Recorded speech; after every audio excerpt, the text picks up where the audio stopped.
Nagkaroon ako ng allergy 1 month ago at mas malala pa nga ito dati kesa ngayon. Ang dating impact ng allergy ng aking kilikili na iniingatan ko ay sobrang kati at nagtutubig. Napaisip ako kung ito ba ikakalat kaya naman dapat kong agapan sa natural na paraan. Nagtry din naman ako ng mga cream na antibacterial at anti-itchiness pero bumabalik pa din kaya for me gumawa ako ng homemade na pwede makagamot sa kilikili ko. Dito ay naghanda ako ng 3 tangkay ng moringa at sinimulang himayin. Ang moringa o malunggay ay napakalaki ng benepisyo sa labas at loob ng ating katawan. Ito ay pinagmumula ng iba't ibang phytochemical compound kabilang ang glucosinolates at may aktibidad na antibacterial. Ang dahon ng malunggay ay may taglay na ethanolic extract na nagtataglay ng antibacterial effect laban sa foodborne pathogens. Sasamahan ko ito ng kaunting hiwa galing sa isang ngipin ng bawang. Hindi pwedeng madaming bawang dahil maaari itong magresulta ng pagkasunog sa balat. Lagyan ko din ito na 1 kutsara ng olive oil. Ang bawang ay kilala na kumikilos bilang isang antibiotic.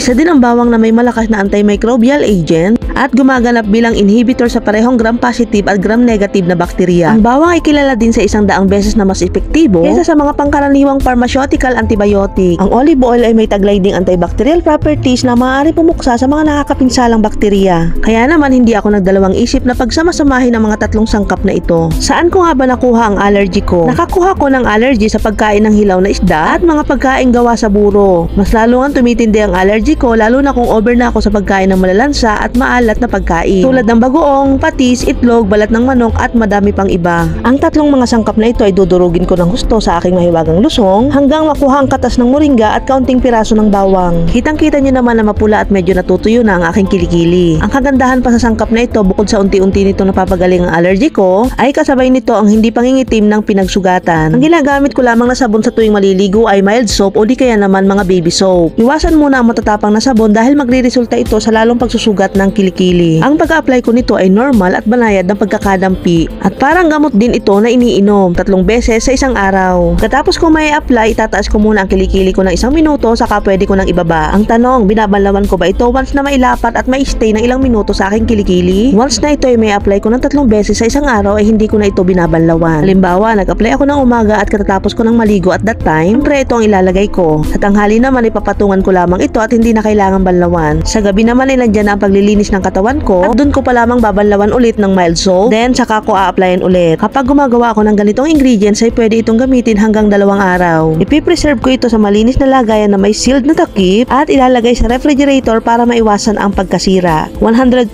effective naman talaga. Hindi ka magsisisi gaya ng ginawa ko.